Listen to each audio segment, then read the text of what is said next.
안녕하십니까, 강현재입니다. 대법원장이 대법관 후보를 청와대와 협의 없이 서면으로 제청했다라고 하면서 지금 여당 대표라는 사람이 대법원장에게 물러나라, 법기술 원장이다, 이렇게 부르고 있습니다. 심지어 탄핵까지 거론합니다. 오늘은 이 사안을 헌법 원리부터 다시 짚어서 말씀드리려고 합니다.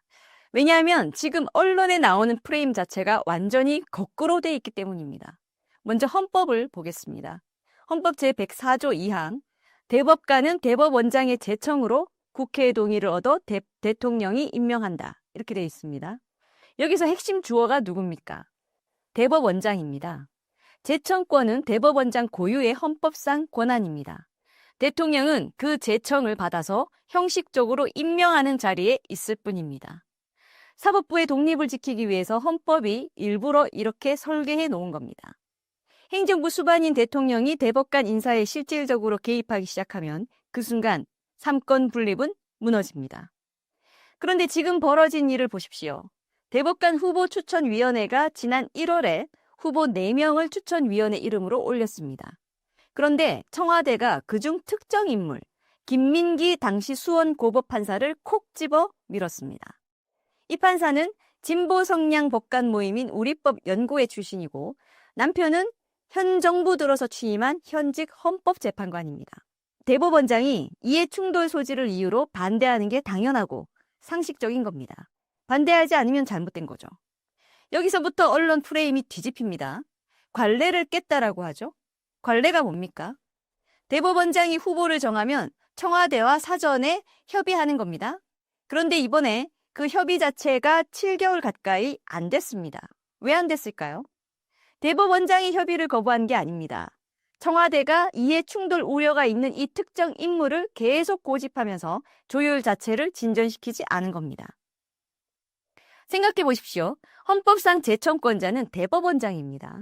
그런데 임명권자에 불과한 대통령 쪽에서 이 사람이 아니면 안 된다는 식으로 버티면 결국 실질적인 인사권이 대법원장이 아니라 청와대로 넘어가는 셈입니다.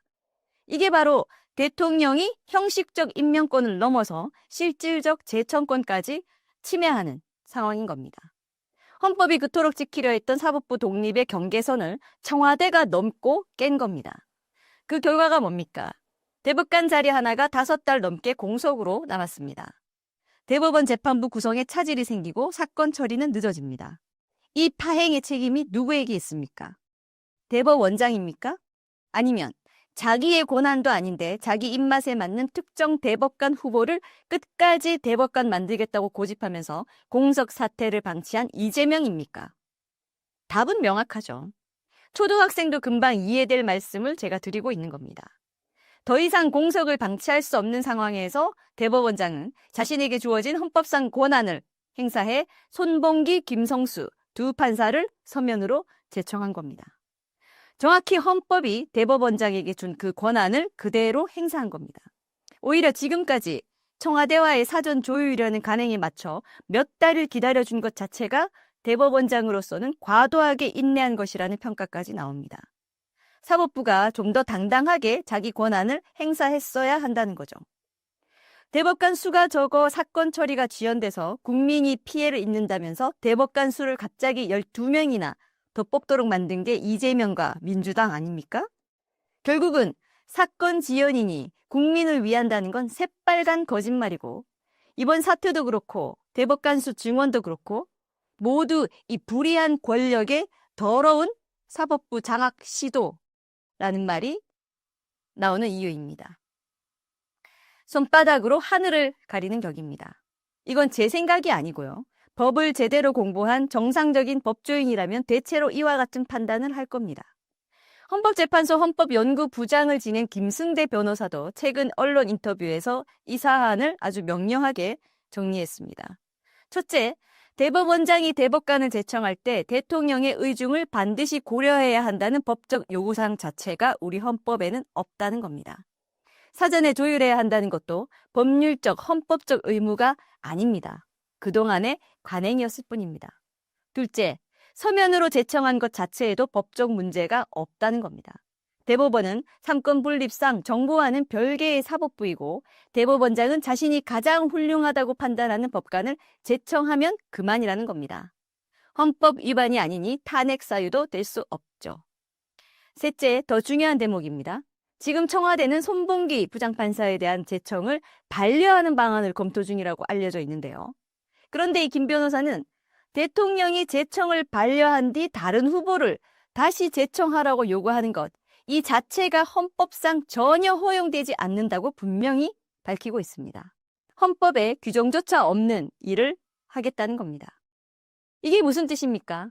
협의를 건너뛰었다며 거짓 선동으로 대법원장을 몰아세운 다음 정작 자신들은 헌법에 근거조차 없는 대법관 재제청 요구를 검토하고 있다는 겁니다.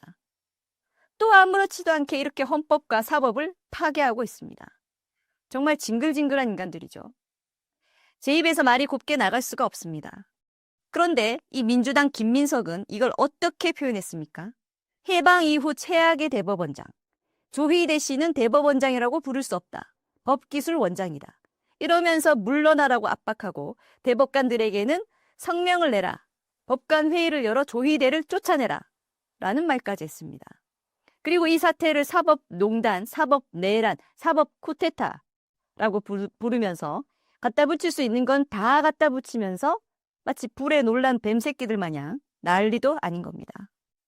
명색이 입법기관, 즉 법률을 만드는 한 국가의 국회의원으로 당대표로 일하는 사람이 대한민국 헌법도 한번 안 읽어봤습니까? 헌법도 모르는데 무슨 입법기관을 합니까? 알면서도 이러는 것이라면 이 자체로 이들은 즉각 탄핵되고 의원 제명되어야 할 자들입니다. 이재명이 자기 권한도 아닌 일에 몇 달간 특정 인사를 밀어붙이며 협의 자체를 막아놓고 정작 대법원장이 헌법상 권한을 행사하자 그 책임을 통째로 대법원장에게 뒤집어 씌우는 겁니다. 가해자가 피해자 행세를 하고 진짜 피해자인 대법원장을 가해자로 몰아가는 전형적인 거짓 선동, 공산당 홍위병식 대중몰이를 또 하고 있는 거죠. 이재명과 민주당이 왜 권한도 없는 일에 이렇게 연극 배우 같은 연기를 하면서 공산당식 거짓 선동을 하고 있는가? 왜 대법관 인사에 심할 정도로 집착하는가? 답은 온 국민이 알고 있을 겁니다.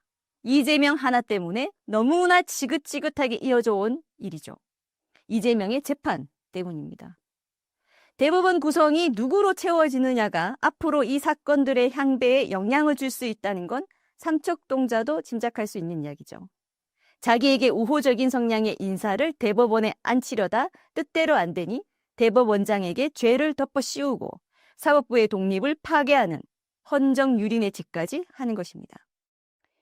국민 누구나 혐의가 있으면 재판을 받고 죄가 있으면 처벌받는 것이 대한민국 법치주의 국가의 상식인데 대통령이라는 자가 지금까지 한 짓들은 많은데 어떻게든 깜빵을 안 가겠다고 아등바등하면서 한 국가의 사법체제와 헌법이 명령한 사법부 독립을 아주 그냥 뿌리채 뽑혀나가고 있는 겁니다.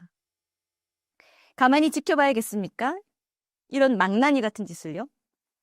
차곡차곡 쌓여온 국민들의 인내가 한순간에 몇백 배로 폭발할 날이 그리 머지 않았다는 생각이 듭니다.